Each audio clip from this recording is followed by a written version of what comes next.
Diputuskan jadi ayah biologis anak Weni, Rezky Aditya terancam alami ini jika ogah tanggung jawab. Perjuangan Weni Aryani mencari pengakuan anaknya dari Rezky Aditya berjalan manis satu langkah dari sebelumnya. Weni Aryani bersyukur ketika mendengar putusan Hakim Pengadilan Tinggi Banten mengabulkan bandingnya atas putusan dari Pengadilan Negeri Tangerang.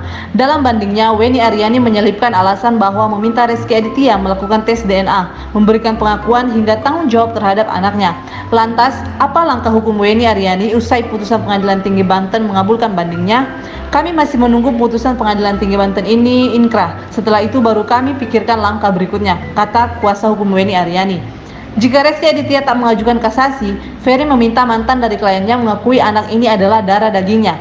Kalau tidak, ya berarti langsung eksekusi yang dalam arti bisa membawa hal tersebut ke jalur hukum pidana, ucap Wery Aswan. Rusdianto Matulatua, kuasa hukum Weni lainnya, berharap Rezky Aditya mengambil langkah kasasi dan berkasnya diberikan ke Pengadilan Negeri Tangerang. Dia harus memutar otak dia kalau dia tidak mengambil kasasi. Putusan ini akan menjadi suatu ketetapan. Langkah Weni meminta pengakuan kepada Rezky jelas Rusdianto Matulatua di waktu yang sama. Alasan lain meminta suami Citra Kirana ajukan kasasi karena Rusdianto ingin menyempurnakan salinan putusan dan materi yang diajukan ke Pengadilan Tinggi Banten.